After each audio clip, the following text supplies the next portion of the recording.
PW only Riders के UPSC वाला channel में आप सभी का स्वागत है।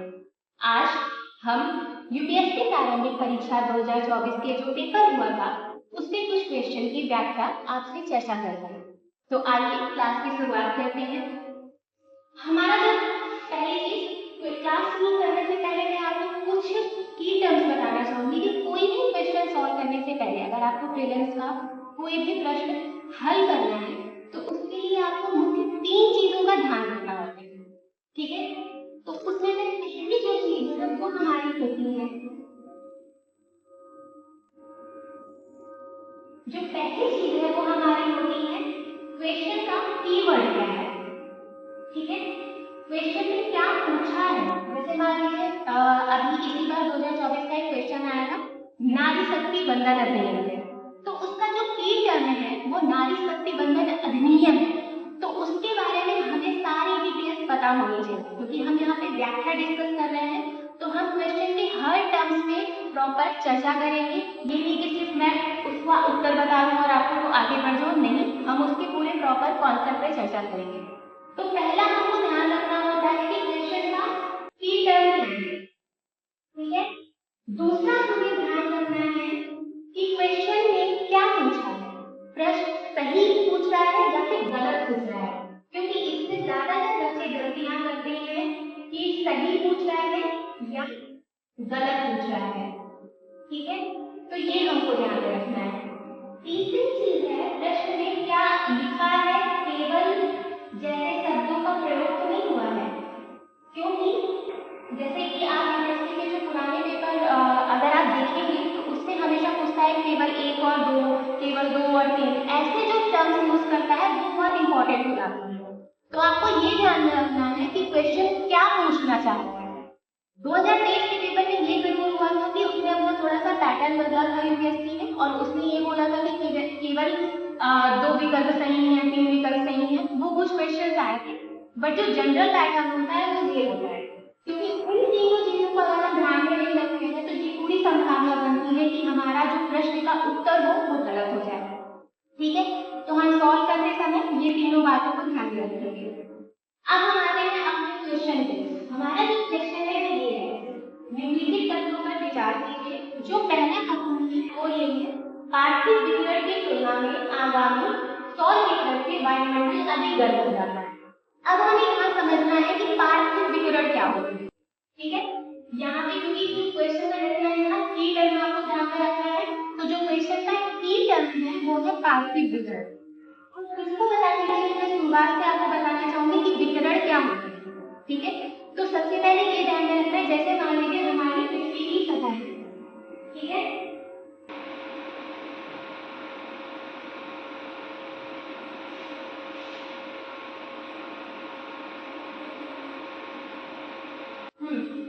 अब हम आते हैं हमारे इसके क्वेश्चन में कि जैसे मान लीजिए हमारी पृथ्वी की सतह है। ठीक है, ऐसे समझ लीजिए ये हमारी पृथ्वी है।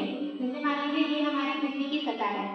अब इस पृथ्वी की सतह पर जो सौर विकिरण आता है उसको सूर्यातक कहते हैं। अब जो सूर्यातक जो आता है, जो सौर विकिरण आता है वो हमेशा लघु तरंग विकिरण के रूप में आता है। उसे क्या कहते हैं, लघु तरंग विकिरण कहते हैं। ठीक है, ये चीजें आपको ध्यान में रखनी है, क्या होता है वो, लघु तरंग विकिरण। ठीक है, जो ये जैसे कोई भी जो सतह है, ये साइंस का कॉन्सेप्ट है कि कोई भी सतह जब गर्म होती है तो वह अपनी बॉडी से विकिरण उत्सर्जित करती है, यानी कि अपने जो उसकी सतह होती है उससे विकिरण का उत्सर्जन करती है। तो ऐसे ही जब पृथ्वी की सतह गर्म होती है सूर्य की किरणों से तो वो विकिरण का उत्सर्जन करती है। जो वो विकिरण का उत्सर्जन होता है वो दीर्घ तरंग विकिरण के रूप में होता है, यानी कि एक जो है वो लघु तरंग विकिरण पृथ्वी की सतह पे आ गई है, जो वापस जब होगी वो दीर्घ तरंग विकिरण होती है। ठीक है, वो क्या होती है, दीर्घ तरंग विकिरण। अब जो ये दीर्घ तरंग विकिरण होती है वो पूरी तरह से पृथ्वी से बाहर नहीं जा पाती, ऐसा कई दफा होता है। पहले क्या होता था, अगर हम जो जनरल कॉन्सेप्ट की बात करें तो ये होता है कि जो कोई भी सतह जितनी ऊष्मा अवशोषित करती है उतनी ही उसका उत्सर्जन भी होता है। बट पृथ्वी की सतह पे जो ग्रीन हाउस गैसेस हैं या फिर कार्बन डाइऑक्साइड है, इन सब की वजह से जो है जो लघु दीर्घ तरंग विकिरण होती है वो इन सब के द्वारा अवशोषित कर ली जाती है, जिसकी वजह से जो ग्लोबल वार्मिंग की आप कंडीशन पढ़ते हैं, वैश्विक तापमान की कंडीशन आती है, वो इन्हीं सब की वजह से आती है। तो अब हम क्वेश्चन में आते हैं कि क्वेश्चन में एक्चुअली में पूछना क्या है। वापस से हम क्वेश्चन में आते हैं। क्वेश्चन में जैसे कि मैंने बताया था, जैसे पार्टिसिपेटर जो हमारा फ्री टाइम है, ठीक है,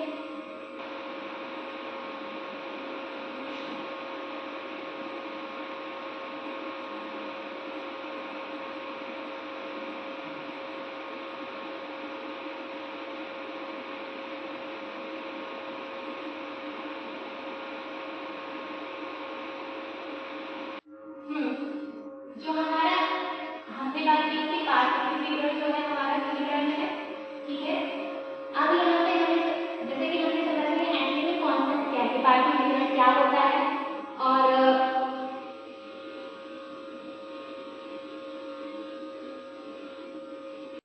पार्टिसिपेटर क्या होता है ये हमने समझ लिया, ठीक है। अब हम यहाँ पे ध्यान देते हैं कि क्वेश्चन में पूछा क्या है एक्चुअली में, ठीक है।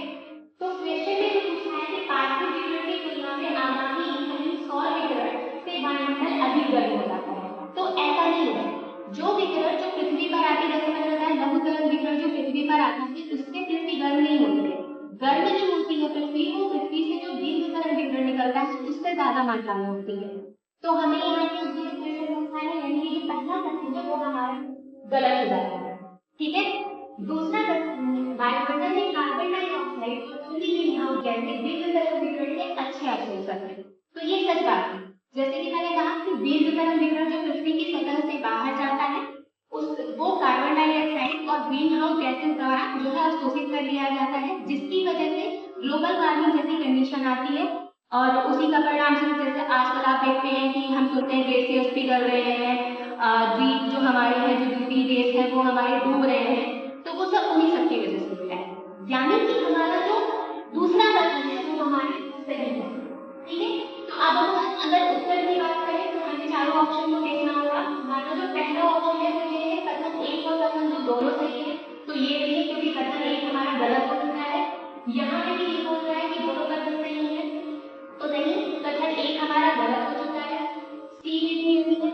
बी में हम डी हमारा सही हो जाएगा, क्योंकि इसमें ये लिखा है कि सिंधु कथन दो सही नहीं है, ठीक है। तो ये हमारा पहले क्वेश्चन का आंसर क्या हो जाएगा, डी। आपको आप चाहे तो एलिमिनेशन मेथड भी लगा सकते हैं क्वेश्चन में, ज्यादातर कोशिश करनी चाहिए, क्योंकि हमारे पास टाइम बहुत लिमिटेड होता है यूपीएससी के पेपर में, चाहे वो जीएस का पेपर 1 हो चाहे वो जीएस का पेपर 2 हो। क्योंकि हमारे पास टाइम लिमिटेड होता है तो हम ये भी कोशिश कर सकते हैं कि एलिमिनेशन मेथड लगाएं। जैसे कि अगर हमको पता चल गया कि पहला ऑप्शन गलत है तो हमें सीधे से पता चल जाता है कि उत्तर बी होगा, क्योंकि ए बी तीनों में ये लिखा है कि कथन एक सही है, तो वो पॉसिबल नहीं है, ठीक है।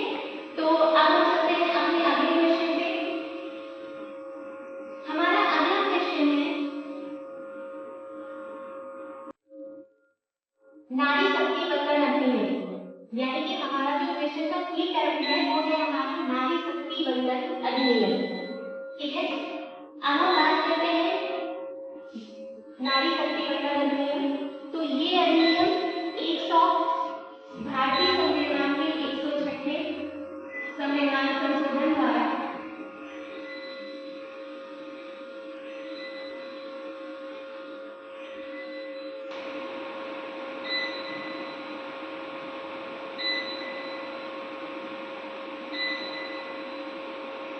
भारतीय संविधान के 106वें संविधान संशोधन 2023 द्वारा इसे लाया गया था, यानी कि ये अभी 2023 में ही पास हुआ है, पहली चीज। दूसरी चीज, जैसे कि मैंने बताया ये 106वां संविधान संशोधन था, ठीक है। तो यानी कि इसके पहले 105 संविधान संशोधन ऑलरेडी संविधान में किए जा चुके हैं, जिसके बारे में आप लोग अपने पॉलिटी के नोट्स में या फिर बुक्स में पढ़ा ही होगा। अब हम आते हैं नारी शक्ति वंदन अधिनियम। नारी शक्ति वंदन अधिनियम का मेन कॉन्सेप्ट ये है कि जो हमारी लोकसभा है, यानी कि जो हमारी केंद्रीय लोकसभा है, उसके बाद जो हमारी राज्य विधानसभाएं हैं, क्या वो हमारी राज्य विधानसभाएं जो है, उसके बाद दिल्ली, दिल्ली जो हमारा सबसे राज्य स्टेट है, वहां पे जो है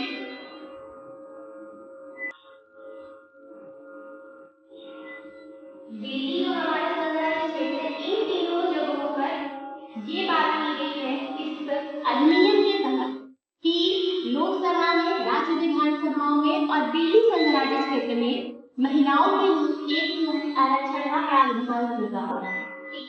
ये क्या है, वर्तमान में ऐसा कोई भी आरक्षण का प्रावधान नहीं किया गया है, यानी कि ये है कि जितनी भी महिलाएं अगर सांसद बन जाती हैं या फिर राज्य विधानसभाओं में इलेक्ट हो जाती हैं तो वो उनके ऊपर है। बट इस अधिनियम के बाद ऐसा होगा कि 1/3 सीटें हमेशा महिलाओं के लिए आरक्षित रहेंगी, यानी कि उन पर सिर्फ महिलाओं को ही नियुक्त किया जाएगा। इसके अगर हम टेक्निकल टर्म्स की बात करें तो इसके जो टेक्निकल टर्म्स हैं वो ये है कि मैं आपको थोड़ा सा वर्ड बता दूं, कुछ आपको लिख के बता दूंगी। पहला ये है कि इसमें 2026 की जो जनगणना होगी, क्योंकि 2021 में जनगणना हुई जो नहीं हुई है कई वजहों से, 2026 में जनगणना प्रस्तावित हो, तो जो 2026 की जनगणना होगी उसके बाद एक परिसीमन आयोग बनेगा। अच्छा, यहाँ पे हम ध्यान रखते हैं परिसीमन आयोग होता है, ठीक है। परिसीमन आयोग जिसका सिंपल सा उसका जो मेन उद्देश्य होता है, मेन मोटिव होता है, वो सिर्फ इतना होता है कि परिसीमन आयोग जो है, जैसे ऐसे समझिए, जैसे मान लीजिए आप दिल्ली में हैं, ठीक है। दिल्ली में उसकी जनसंख्या के हिसाब से हर 10 वर्ष में हमारी जनगणना होती है, उसकी जनसंख्या के हिसाब से दिल्ली में कितनी सीटें लोकसभा में होनी चाहिए। अभी जैसे फिलहाल के लिए वर्तमान में 70 सीटें हैं, तो ये हो सकता है कि जो अगली जनगणना हो उसमें दिल्ली की जनसंख्या बढ़ जाए, तो हर जो व्यक्ति है, यानी कि जो हमारा मताधिकार की बात जो हम बात करते हैं, प्रत्येक व्यक्ति का जो है, जो निर्वाचन है, जो हमारा प्रत्यक्ष निर्वाचन है, जो लोकसभा में एक उसका प्रतिनिधित्व सुनिश्चित करने के लिए परिसीमन आयोग का गठन किया जाता है। यानी कि जैसे ही 2026 की जनगणना होगी उसके बाद परिसीमन आयोग जो है हर क्षेत्रों का एक मतलब डेटा कलेक्ट करता है, सारी चीजें करता है, उसके बाद उन आधार पर लोकसभा और राज्य विधानसभाओं की सीटें आवंटित करता है, ठीक है। अभी तक जो हमारे परिसीमन आयोग के 4 बार गठन हो चुका है वो हुआ है 1952, ठीक है, 1962 यानी कि 1962, 1972 और अगला हुआ है 2002 में। अभी तक 4 बार परिसीमन आयोग का गठन हो चुका है। अगला परिसीमन आयोग ये संभावित है कि 2026 की जब जनगणना होगी उसके बाद गठन होगा। अच्छा, वापस से अपने अधिनियम पे आते हैं, ठीक है। तो ये है कि ये जो अधिनियम होगा वो 18वीं जो लोकसभा होगी उसके बाद लागू किया जाएगा, क्योंकि अभी जो हमारी लोकसभा जो हमारी चल रही है वो हमारा 17वीं लोकसभा का इलेक्शन हो चुका है और हमारी जो सरकार है वो ऑलरेडी काम कर रही है उसमें। जो हमारी 18वीं लोकसभा होगी उसके बाद जो है नारी शक्ति बंधन अधिनियम को लागू किया जाएगा, पहली चीज। दूसरी चीज, इस अधिनियम के तहत जो उसके जो टर्म्स है उसमें ये है कि इसे सिर्फ 15 वर्ष के लिए लागू किया जाए, यानी अगर 2026 में जनगणना होती है और उसके बाद अगर ये जो हमारी 18वीं लोकसभा होगी उसके बाद ये 15 वर्षों तक लागू रहेगा, जिसमें ये भी शामिल किया गया है कि संसद जब भी चाहे, यानी कि 15 वर्ष पश्चात उस समय सीमा को बढ़ा सकती है, ठीक है। तो ये जो है ये मैंने आपको ओवरऑल एक आइडिया दिया कि इसका मतलब इसकी क्या क्या चीजें हैं, इस अधिनियम में क्या क्या बातें कही गई हैं। इसका जो मूल उद्देश्य है वो यही है कि महिलाओं को जो एक संसद में, लोकसभा में, राज्य विधानसभा में पर्याप्त प्रतिनिधित्व मिल सके, कि महिलाओं, जैसे हम आरक्षण की बात करते हैं, आरक्षण का मेन मोटिव ही यही है, मेन उद्देश्य ही यही है कि समाज के प्रत्येक वर्गों को बराबर अधिकार मिल सके।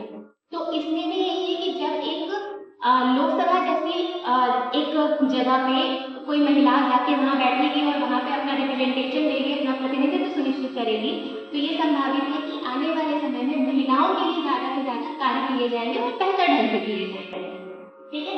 अगर मैं वर्तमान डेटा की बात करूं तो अभी जो हमारा डेटा है वो ये है कि लोकसभा में लगभग 15% महिलाएं हैं, ठीक है, राज्यसभा में लगभग 13% महिलाएं हैं और जो राज्य विधानसभाएं हैं उसमें लगभग 9% महिलाओं का रिप्रेजेंटेशन है। जो अगर हम 40% की बात कर रहे हैं, 1/3 की बात कर रहे हैं, उस हिसाब से काफी कम है, तो इसलिए इसके लिए ये अधिनियम ला दिया। अच्छा, हम क्वेश्चन के सारे कथनों पे जाके सारे स्टेटमेंट हम पढ़ेंगे, उसके बाद ये देखेंगे कि उत्तर क्या है, ठीक है। तो पहला जो हमारा स्टेटमेंट है वो ये है, ये 18वीं लोकसभा से प्रभावी होगी। तो ये जैसे कि मैंने कहा 18वीं यानी कि ये प्रश्न हमारा सही है। अगला है, अधिनियम बनने के बाद यह 15 वर्षों के लिए प्रवर्तन में रहेगा। तो ये भी कथन एकदम सही है कि 15 वर्षों तक यह अधिनियम बनने के बाद लागू रहेगा। तो ये जैसे कि मैंने बताया, तो ये भी सही है। तीसरा हमारा स्टेटमेंट है, इसमें अनुसूचित जातियों के लिए आरक्षित कोटे के भीतर अनुसूचित जातियों की महिलाओं के लिए स्थानों के आरक्षण के उपबंध है। अच्छा, ये मैं आपको बताना भूल रही थी कि ये भी सही है, ये स्टेटमेंट में पूरी तरह से सही है कि इसमें अनुसूचित जातियों और अनुसूचित जनजातियों के लिए भी महिलाओं का जो 1/3 आरक्षण का प्रावधान किया गया है उसके भीतर उनको भी शामिल किया जाएगा। तो ये स्टेटमेंट भी हमारा पूरी तरह से सही है। इसलिए हमारा उत्तर कौन सा हो जाएगा? हमारा उत्तर होगा ऑप्शन ए, 1, 2 और 3। जैसा कि मैंने कहा, कीवर्ड फाइंड करना है, सही या गलत फाइंड करना है, तो इसमें पूछा है कौन से सही है, तो ये हो गया उत्तर क्या है? 1, 2 और 3। ठीक है, आई होप आपको ये प्रश्न समझ में आ गया होगा। अब हम सुनते हैं अपने अगले प्रश्न पे।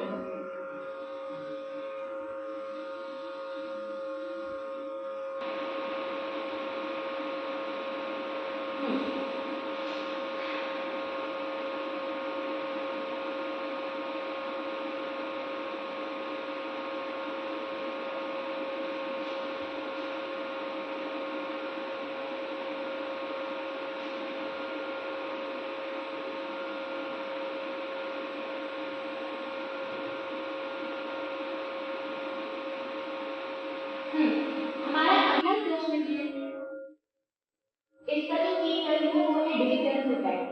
यानी कि जैसा कि आप देख सकते हैं, डिजिटल रुपए के संबंध में निम्नलिखित तथ्यों पर विचार कीजिए, क्वेश्चन में लिखा है। तो हम पहले समझते हैं डिजिटल रुपए होता क्या है, यानी कि डिजिटल रुपीस की बात की जा रही है। तो डिजिटल रुपीस एक प्रकार की इलेक्ट्रॉनिक मुद्रा है, जैसे कि हम वॉलेट यूज करते हैं, आपने फोन पे, गूगल पे, पेटीएम ये सारी चीजें यूज की होंगी। तो जैसे हमारे उस पर जो हमारे डिजिटल वॉलेट होते हैं, जो आप यूपीआई पेमेंट करते हैं, उसमें एक प्रकार की मुद्रा देते हैं, बट वो हमारी भौतिक मुद्रा है, यानी कि फिजिकल करेंसी। ठीक है, ये सब हमारी फिजिकल ही करेंसी है, भौतिक मुद्रा है। बट वह इलेक्ट्रॉनिक मुद्रा जो एक प्रकार से आभासी हो, यानी वर्चुअल हो, भौतिक मुद्रा ना हो, पर वह काम एक भौतिक मुद्रा की तरह ही करे, उसे डिजिटल रुपए कहते हैं। अच्छा, ये बात आपको समझ नहीं आई होगी, क्योंकि ये मैंने सिर्फ उसकी जो एक नॉर्मल परिभाषा है वो मैंने बोल दी है। डिजिटल रुपीस को अगर हम वैसे समझने की कोशिश करें, तो इसे जो है 2022 दिसंबर में इसे आरबीआई द्वारा जारी किया गया था, जिसे सीबीडीसी यानी कि सेंट्रल बैंक डिजिटल करेंसी भी कहा जाता है, इसे ई रुपीस भी कहा जाता है। ठीक है, अब ये ठीक वैसे ही है जैसे समझ लीजिए आपके अकाउंट में एक पैसा दिख रहा है, ठीक है, लेकिन आप उसको कैश करा सकते हैं, ये सारी चीजें। तो वही पैसा अगर आपके यूपीआई वॉलेट में दिख रहा है, तो वो आपका डिजिटल रुपीस हो जाता है। इसका सिंपल सा है कि आपको याद होगा कि क्रिप्टो करेंसी को लेकर काफी डिबेट चली थी कि क्रिप्टो करेंसी को एक सरकार की तरफ से अधिकृत किया जाना चाहिए या नहीं। कई देशों ने उसको कर भी दिया, बट आरबीआई यानी कि जो हमारे भारत की जो हमारा जो सेंट्रल बैंक है, केंद्रीय बैंक है, उसने अभी इसको, चूंकि क्रिप्टो करेंसी एक वैश्विक मुद्रा के रूप में सामने आती है और उसका कोई एक, चूंकि वो हमारे देश की मुद्रा नहीं है, तो उसको नियंत्रित करना एक तरह से काफी डिफिकल्ट है।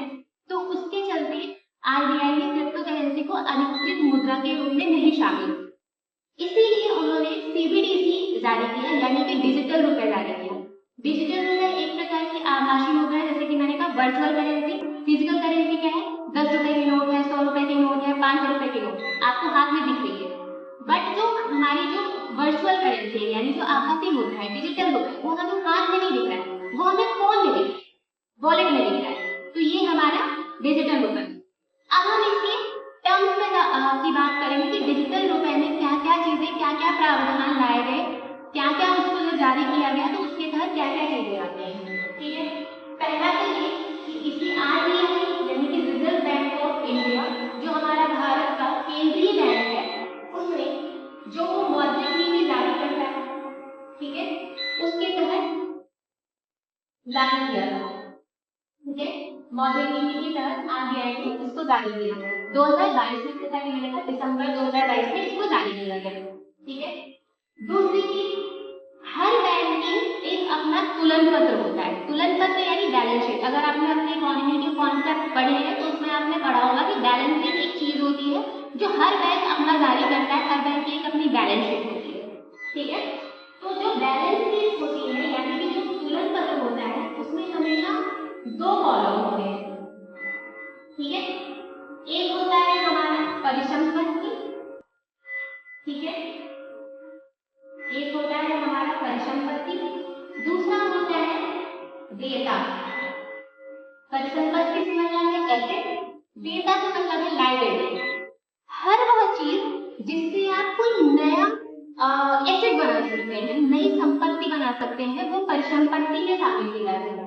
ऐसे समझते हैं, जैसे मान लीजिए आपने कोई जमीन खरीदी, आपने कोई जमीन खरीदी, वो 10 लाख की खरीदी, वैसे पॉसिबल नहीं है 10 लाख के समय में, बट फिर भी मैं मान लेती हूँ आपने एक जमीन खरीदी जो अभी 10 लाख की, वो 5 साल बाद पूरी संभावना है कि वो 15 से 20 लाख में कन्वर्ट हो जाएगी, उसका प्राइस बढ़ जाएगा। तो वो एक तरह से आपके लिए क्या है, परिसंपत्ति यानी कि एसेट है। देयता क्या है, लायबिलिटी। जैसे कि मान लीजिए कोई बच्चा है, वो अपने पेरेंट्स पे डिपेंडेंट है। जब एक बच्चा पैदा होता है तो लगभग अगर हम भारत के कानून की बात करें तो 18 साल तक हम एक मान सकते हैं कि जब तक वह वयस्क नहीं होता वो अपने पेरेंट्स पे डिपेंडेंट है। तो यानी कि वो उनकी लायबिलिटी है, उनकी जिम्मेदारी है। तो जो भी चीज जो सेंट्रल बैंक है या फिर किसी भी बैंक के उसमें आती है कि उससे उसकी परिसंपत्ति नहीं जनरेट होगी, वो उसके ऊपर एक भार के समान है, वो उसकी लायबिलिटी होती है। अब जो हमारी भौतिक मुद्रा होती है यानी कि जैसे मैंने कहा 10 रुपए के नोट, 100 रुपए के नोट, 5 रुपए के नोट, ये सारी चीजें आरबीआई की डेटा में शामिल होती है, ठीक है। तो ठीक इसी प्रकार जो डिजिटल रुपए है, क्योंकि मैंने कहा कि वो काम सेम फिजिकल करेंसी की तरह ही करता है, बस वो है वर्चुअल करेंसी, तो वो भी उसकी डेटा में ही शामिल किया जाता है। यानी कि जो बैलेंस शीट होगी आरबीआई की, उसकी लायबिलिटी में वो शामिल होगा, डेटा में शामिल होगा, ठीक है। अब हम तीसरी चीज की बात करते हैं कि जब हम बात करते हैं मुद्रास्फीति की, ठीक है। अगर मैं मुद्रास्फीति की बात करूं तो कोई भी जो हमारी भौतिक मुद्रा है वो मुद्रास्फीति के उसी के समान जो है बीमाकृत होती है। यानी ऐसे समझते हैं, जैसे मान लीजिए अगर मैं मानूं कि आज के दिन, वैसे मुझे एग्जैक्टली नहीं पता आज कैसे, लेकिन अगर मैं मानूं कि आज के दिन एक डॉलर की वैल्यू मान लेते हैं 85 रुपीज है, ठीक है, 85 रुपीज है एक डॉलर की वैल्यू। तो ये है कि एक डॉलर के बराबर 85 रुपीज है। हो सकता है आज से 4 दिन बाद ये 87, 88, 89 रुपीज हो जाए। तो यानी कि जो रुपए की वैल्यू है वो कम हो रही है और इन्फ्लेशन यानी कि मुद्रास्फीति हमारी बढ़ रही है। इसका सिंपल सा मतलब है कि जो रुपीज की वैल्यू कम कैसे होगी, रुपीज की वैल्यू कम हो रही है या ज्यादा हो रही है, वो कैसे डिपेंड करता है कि डॉलर की वैल्यू, अगर एक डॉलर बराबर मान लीजिए कल को जाके 80 रुपए हो जाए तो यानी कि रुपीज हमारा स्ट्रॉन्ग हो रहा है और इन्फ्लेशन कम हो रहा है, यानी कि इन्फ्लेशन यानी मुद्रास्फीति हमारी कम हो रही है। अब जब हम डिजिटल रुपीज की बात करते हैं तो डिजिटल रुपीज भी इसी की तरह काम करते हैं, ऐसा नहीं कि ये कुछ अलग हो जाएगा। डिजिटल रुपीज भी सेम ऐसे ही काम करेगा। जैसे ये 85 रुपए है, 85 रुपीज है, तो सेम डिजिटल करेंसी भी ऐसे ही काम करेगी, उसमें कोई अंतर नहीं आएगा, ठीक है। अब हम ये कहते हैं, जैसे मान लीजिए 85 रुपीज है, मैंने कहा जो हमारी फिजिकल करेंसी है वो हमें दिख रही है। आपके पास जो डिजिटल रुपीज है उसको भी आप एक तरह से बैंक में जमा कर सकते हैं। आप उसको चाहे तो उसको कैश भी करा सकते हैं। मान लीजिए आपके पास डिजिटल रुपीज 100 रुपए है या फिर 1000 रुपए, आप चाहे तो उसको वापस से उसको जैसे आपको यूज करना है तो आप उसको कैश के रूप में भी, नकद के फॉर्म में भी आप उसको कन्वर्ट करा सकते हैं, अपने पास रख सकते हैं और बैंक में भी जमा कर सकते हैं। एक और नई चीज कि ये एक ऐसी करेंसी, जैसे मैंने कहा यूपीआई जो होता है, यूपीआई में आप ट्रांजैक्शन विदाउट इंटरनेट नहीं कर सकते, बट इसमें डिजिटल रुपीज में आप विदाउट इंटरनेट भी इसका ट्रांजैक्शन कर सकते हैं, ठीक है। तो अब हम आते हैं अपने क्वेश्चन पे। मैंने इसकी सारे जो भी टर्म्स हैं आपको बता दिए हैं। अब हम आते हैं इसके क्वेश्चन पे। डिजिटल रुपीज, इसका जो पहला स्टेटमेंट है, यह भारतीय रिजर्व बैंक यानी आरबीआई द्वारा अपनी मौद्रिक नीति के अनुरूप जारी की गई राष्ट्रीय सॉवरेन मुद्रा है। तो ये सही बात है कि ये आरबीआई के तहत जारी की गई राष्ट्रीय सॉवरेन मुद्रा है। जैसा कि मैंने बताया आरबीआई जारी करती है मौद्रिक नीति। अगला स्टेटमेंट है आरबीआई के तुलन पत्र पर देयता के रूप में दिखाई देता है। तो ये भी सही बात है, आरबीआई का जो तुलन पत्र होता है यानी कि बैलेंस शीट जो है उसमें देयता यानी लायबिलिटी के रूप में ही हमें दिखाई देता है। अगला स्टेटमेंट है हमारा, यह अपने डिजाइन से ही मुद्रास्फीति के विरुद्ध प्रेरित है। अच्छा, यहाँ पे आपको समझना चाहिए, जैसे मैंने बताया कि ये मुद्रास्फीति के अकॉर्डिंग है, ये उसके विरुद्ध प्रेरित नहीं है, यानी कि जैसे जैसे डिजिटल रुपीज मुद्रास्फीति के अकॉर्डिंग ही काम करेगा, रुपीज की वैल्यू बढ़ेगी, इन्फ्लेशन घटेगा, ये ठीक वैसे ही काम कर रहा है। तो यानी कि ये स्टेटमेंट हमारा गलत हो जाता है। हमारा पहला स्टेटमेंट है ये, दूसरा सही है, तीसरा नहीं है। अब हम आते हैं अपने चौथे स्टेटमेंट पे, यह वाणिज्यिक बैंक मुद्रा और नकदी के लिए स्वतंत्र रूप से परिवर्तनीय है। तो ये सही है, इसको नकदी के फॉर्म में या फिर मुद्रा के फॉर्म में जो वाणिज्यिक बैंक में जमा कर सकते हैं, आप कमर्शियल बैंक में जमा कर सकते हैं और उसको एज अ कैश भी कर सकते हैं। तो यानी कि चौथा स्टेटमेंट हमारा सही है। तो हमारा ऑप्शन क्या हो गया, केवल 1, 2 और 4, यानी कि पहला स्टेटमेंट हमारा सही है, दूसरा सही है, चौथा सही है, तीसरा गलत है। ठीक है, आई होप आपको ये क्वेश्चन समझ में आ गया होगा। अब हम चल रहे हैं अपने अगले क्वेश्चन पे। ठीक है, तो हमारा अगला क्वेश्चन है भारत सरकार अधिनियम को लेकर। ठीक है, भारत सरकार अधिनियम आपने पढ़ा होगा कि जब हम पढ़ते हैं भारतीय संवैधानिक व्यवस्था यानी कि भारत में संविधान का विकास कैसे हुआ, वो आप इतिहास में भी पढ़ते हैं, पॉलिटी में भी, जब आप राज्य व्यवस्था पढ़ते हैं तो उसमें भी पढ़ते हैं। तो उसमें कई सारे एक्ट आते हैं, जैसे जो हमारा पहला एक्ट आता है 1973 रेगुलेटिंग एक्ट, 1909 का एक्ट, 1919 का एक्ट, ऐसे ही 1935 का भारत सरकार अधिनियम, जिसको कभी कभी भारत शासन अधिनियम भी कहा जाता है, वो आता है। ठीक है, तो यहाँ पे हमें अब हम बात करते हैं कि भारत सरकार अधिनियम के टर्म्स की बात करेंगे। तो भारत सरकार अधिनियम पहला ऐसा अधिनियम था जिसमें पहली बार एक संघीय व्यवस्था की बात की गई, यानी कि इसका अगर आप पहला स्टेटमेंट में पढ़ेंगे तो ये यही लिखा है कि इसमें ब्रिटिश भारतीय प्रांतों और देशी रियासतों को मिलाकर एक अखिल भारतीय परिषद की स्थापना की बात की है। तो वही मैंने कहा कि भारत सरकार अधिनियम यानी भारत शासन अधिनियम 1935 पहला ऐसा अधिनियम था जिसमें पहली बार जो है एक अखिल भारतीय संघ की स्थापना की जाएगी, ब्रिटिश भारतीय प्रांतों को मिलाकर और देशी रियासतों को मिलाकर। दूसरा, इसी अधिनियम में पहली बार यह बात की गई 3 सूचियां होंगी, जो हम आज भी भारतीय संविधान में पढ़ते हैं, क्योंकि इसी अधिनियम से भारतीय संविधान में कई सारे प्रावधान उठाए, जैसे जो हम 3 सूचियों की बात कर रहे हैं, जो अभी हमारा 7वीं अनुसूची में शामिल है, संघ सूची, राज्य सूची और संवर्ग सूची। ठीक है, यानी कि कौन सी 3 अनुसूचियां शामिल की गई, संघ सूची, राज्य सूची और संवर्ग सूची। ठीक है, 3 अनुसूचियां इसमें शामिल की गई। अब मैं बात करूं संघ सूची में, तो संघ सूची में उसमें 59 विषय शामिल किए गए हैं, राज्य सूची में 54 और संवर्ग सूची में 36 विषय शामिल किए गए हैं। संघ सूची में बहुत सारे विषय डाले गए, जैसे रक्षा व्यवस्था, संचार व्यवस्था, विदेश को लेके जो मामले थे, रेलवे को लेके जो मामले थे, वो सारे संघ सूची में डाले गए। राज्य सूची में कौन से विषय डाले गए, शिक्षा, चिकित्सा, कानून व्यवस्था, ये सारी चीजें राज्य सूची में डाले गए। अच्छा, शिक्षा को लेकर ये भी है कि शिक्षा को जो 42nd अमेंडमेंट जो हमारा यानी कि 42वां संविधान संशोधन जो हुआ था 1976 में, उसके द्वारा उसे संवर्ग की सूची में उठाकर डाल दिया गया था राज्य सूची में। संवर्ग की सूची में वो विषय शामिल किए गए जैसे विवाह का मामला हो गया, तलाक का मामला हो गया, श्रम को लेके मामला हो गया, वो सारी चीजें संवर्ग की सूची में शामिल की गई। ठीक है, तो इस अधिनियम के तहत पहली बार 3 सूचियों का प्रावधान किया गया। तीसरा, अस्पष्ट सूचियां भी शामिल की गई हैं। अस्पष्ट मामले जो थे वो गवर्नर जनरल के तहत रखे हैं। इस अधिनियम में कहा जाता है कि पहली बार शक्ति के पृथक्करण का सिद्धांत आया, पहली बार शक्ति के पृथक्करण का सिद्धांत आया। इसके अलावा मैं अगर इसके प्रावधानों की बात करूं तो एक संघीय परिमंडल जो मैंने कहा वो रखा गया। दूसरा, इस पहली बार वयस्क मताधिकार का मामला सामने आया, सीमित वयस्क मताधिकार दिया गया, आपातकालीन प्रावधान रखे गए। उसके बाद जो है ये सारी चीजें रखी गई, आपातकालीन प्रावधान रखे गए, अल्पसंख्यकों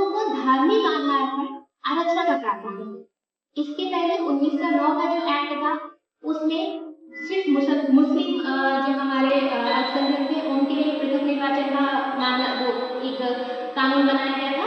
बट इस बार जो शामिल किया गया वो अल्पसंख्यक धार्मिक आधार पर जो अन्य अल्पसंख्यक थे मुसलमानों को छोड़कर उनके लिए भी आरक्षण का प्रावधान किया गया।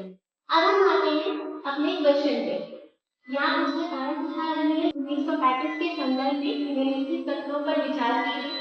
इसमें हमारा पहला प्रश्न है, इसमें ब्रिटिश भारतीय क्रांति और दूसरी रियासतों को मिलकर एक अखिल भारतीय परिसंघ की स्थापना का प्रावधान किया गया। तो जैसा कि हमने डिस्कस किया, हमारा पहला स्टेटमेंट एकदम सही है। हमारा दूसरा स्टेटमेंट है, रक्षा और विदेश संबंधी मामलों को परिसंघीय विधानमंडल के नियंत्रण के अधीन रखा गया। तो ये भी सही है, जैसा कि मैंने कहा सन में 459 विषय शामिल किए हैं जिसमें रक्षा, विदेश के मामले, रक्षा मामले, रेलवे के मामले, ये सारी चीजें उसमें शामिल की गई। तो ये स्टेटमेंट में हमारा पूरी तरह सही है कि परिसंघीय विधानमंडल के नियंत्रण में रखा है। तो इसलिए हमारा जो उत्तर हो जाएगा वो हो जाएगा हमारा ऑप्शन सी, 1 और 2 दोनों, क्योंकि सही पूछा है तो हमारा उत्तर हो जाएगा 1 और 2 दोनों। ठीक है, आई होप आपको ये क्वेश्चन समझ में आ गया होगा। अब हम चलते हैं अपने अगले क्वेश्चन पे। अब हमारा अगला क्वेश्चन है धन विधेयक को लेकर। ठीक है, तो धन विधेयक, जैसा कि मैंने कहा पहली चीज तो हमारे संविधान में 4 प्रकार के विधेयक के बारे में चर्चा की जाती है, धन विधेयक, साधारण विधेयक, वित्त विधेयक और संविधान संशोधन विधेयक। धन विधेयक और वित्त विधेयक में थोड़ा सा डिफरेंस होता है। धन विधेयक जो है हमारा पहली चीज तो अनुच्छेद 110 के तहत संविधान में शामिल किया गया है। ठीक है, अनुच्छेद 110 और अनुच्छेद 109 में इसके संबंध में विशेष प्रावधान नहीं है। ठीक है, धन विधेयक की बात करूं अनुच्छेद 109 की और 110 की। इसके अलावा धन विधेयक में वो मामले शामिल किए जाते हैं जो कराधान या सार्वजनिक व्यय या वित्त से संबंधित होते हैं। ठीक है, जो भी कर को लेकर जो भी मामले होंगे, वित्त को लेकर जो भी सार्वजनिक मामले होंगे, वो सारे धन विधेयक में शामिल किए जाते हैं। ये सारी डिबेट आपने जब आधार बिल को लेकर काफी डिबेट आई थी आधार विधेयक को लेकर, तो उस समय भी आपने सुना होगा। धन विधेयक के अलावा अच्छा वित्त विधेयक और धन विधेयक में एक मामले का डिफरेंस है। जो मामले धन विधेयक में नहीं शामिल किए जाते वो वित्त विधेयक में अनुच्छेद 117(1) और अनुच्छेद 117(3) के तहत शामिल किए जाते हैं। ठीक है, अब हम धन विधेयक की बात करते हैं। तो धन विधेयक लोकसभा में ही लाया जा सकता है। सबसे पहली चीज कि इसे सिर्फ लोकसभा में लाया जा सकता है, राज्यसभा में नहीं। जब इसे लोकसभा 3 वाचन से गुजरती है, यानी कि जो हमारा जो विधेयक पास करने का तरीका होता है, अगर आपने अपने बेसिक पॉलिटी के कॉन्सेप्ट में पढ़ा होगा तो प्रथम वाचन, द्वितीय वाचन और तृतीय वाचन, जब इन तीनों से गुजरता है तब ये जाता है राष्ट्रपति के पास। पर धन विधेयक के मामले में ऐसा होता है कि इसमें पहले ही राष्ट्रपति की अनुमति ले ली जाती है। ठीक है, उसके बाद इसे सिर्फ लोकसभा में प्रस्तुत किया जा सकता है, राज्यसभा में नहीं।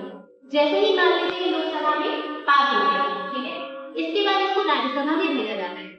राज्यसभा इस विधेयक पर सिर्फ अपने संशोधन प्रस्तावित कर सकती है, यानी कि वो उसे रोक कर नहीं रख सकती, उसको मना नहीं कर सकती, खारिज नहीं कर सकती, सिर्फ अपने संशोधन या अनुमोदन प्रस्तावित कर सकती है। ये लोकसभा के ऊपर है कि वो उसे माने या ना माने।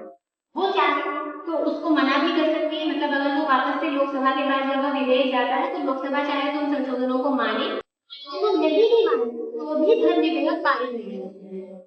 ठीक है, तो यानी कि इसमें मेन जो ये है कि राज्यसभा के पास इस धन विधेयक के संबंध में कोई विशेष अधिकार नहीं होते जो लोकसभा के पास होते हैं। अब हम प्रश्न में आते हैं कि पहला जो हमारा कथन है वो ये है, अनुच्छेद 109 में धन विधेयक के संबंध में विशेष प्रक्रिया का उल्लेख है। तो जैसा कि मैंने कहा अनुच्छेद 109 और 110 धन विधेयक की बात करता है और 109 में विशेष प्रक्रिया का उल्लेख है धन विधेयक के संबंध में, यानी कि ये हमारा स्टेटमेंट सही है। अगर ऑप्शन से भी चले तो हमारा बी ऑप्शन ऐसे गलत हो जाएगा क्योंकि हमारा पहला जो स्टेटमेंट है वो हमारा सही हो गया है। दूसरा हमारा है धन विधेयक राज्यसभा में पुनः स्थापित नहीं किया जाएगा। अच्छा, ये भी सही है कि धन विधेयक लोकसभा में स्थापित किया गया, यानी कि प्रस्तावित किया गया। राज्यसभा अगर उसको कुछ संशोधनों के साथ प्रस्तावित भी करती है तो वो उसको मना नहीं कर सकती, उसको खारिज नहीं कर सकती, क्योंकि वो ऑलरेडी लोकसभा के पास माना जाता है और राष्ट्रपति ऑलरेडी पूर्व अनुमति दे चुका है, तो उसमें अब कोई विवाद नहीं है हो जाता है कि राज्यसभा के पास वापस भेजना है, जो सामान्य विधेयक में होता है कि अगर राज्यसभा पास नहीं करती है तो वो विधेयक लैप्स हो जाता है, बट इसमें ऐसा नहीं होता। तो यानी कि ये भी हमारा स्टेटमेंट सही है। तीसरा हमारा स्टेटमेंट राज्यसभा विधेयक को अनुमोदन दे सकती है या परिवर्तन के लिए सुझाव दे सकती है, किंतु स्वीकार नहीं कर सकती। तो ये भी हमारा सही स्टेटमेंट है कि राज्यसभा विधेयक को अनुमोदन दे सकती है, परिवर्तन के लिए सुझाव दे सकती है, किंतु उसका स्वीकार नहीं कर सकती। चौथा हमारा स्टेटमेंट है राज्यसभा द्वारा विधेयक में सुझाए गए संशोधन को लोकसभा द्वारा स्वीकार करना होगा। अच्छा, ये बाध्यकारी नहीं है, यही मेन क्लॉज है कि राज्यसभा जो भी संशोधन भेजती है वो लोकसभा के ऊपर है कि वो माने या ना माने। अगर वो नहीं भी मानेगी तो 14 दिन के अंदर धन विधेयक पास नहीं हो जाता है। तो यानी कि हमारा चौथा स्टेटमेंट गलत हो जाता है और हमारा सही उत्तर होगा ऑप्शन सी। ठीक है, 1, 2 और 3। अब हमने प्रीवियस के सारे क्वेश्चन डिस्कस कर लिए हैं।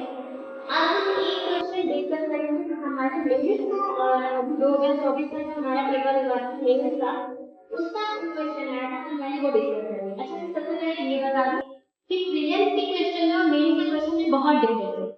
ठीक है, क्योंकि आपको आंसर मैपिंग करनी है और यहाँ पे आपको सिर्फ उत्तर मार्क करके चलाना है बोला है, तो दोनों में बहुत फर्क है। आपको आंसर राइटिंग में प्रैक्टिस करनी होती है, उत्तर लिखने की प्रैक्टिस करनी होती है।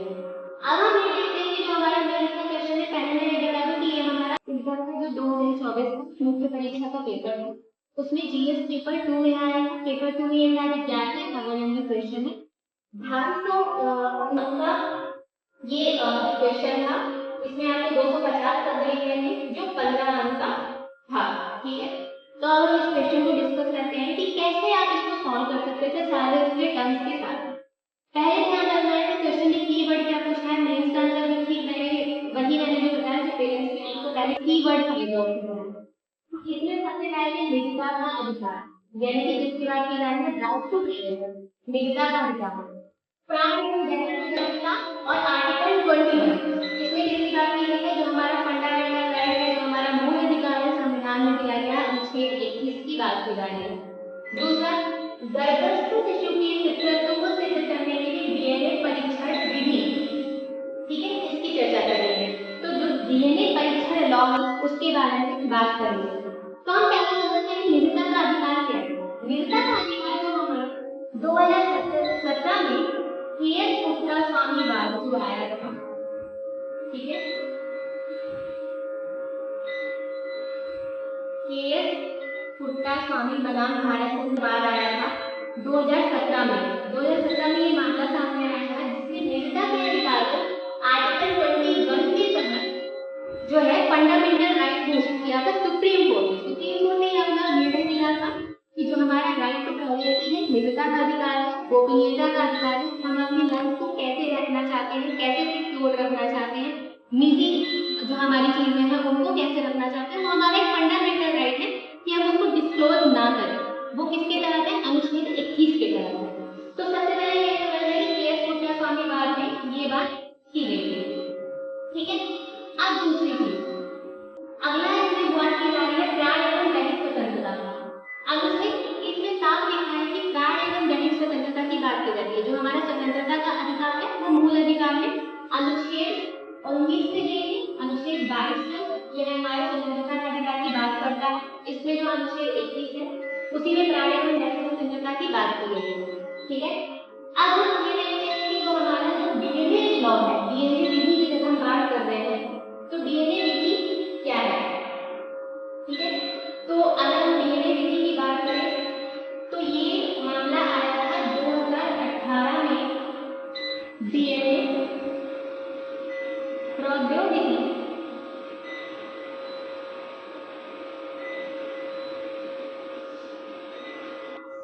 उपयोग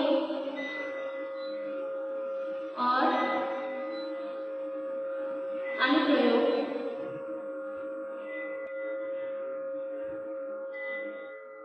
विनियमन विधेयक 2018 ये हमारा लाया गया था लोकसभा में। डीएनए प्रौद्योगिकी उपयोग और अनुप्रयोग विनियमन विधेयक 2018 जो 2023 में लैप्स हो गए, वो पास नहीं हो पाया था।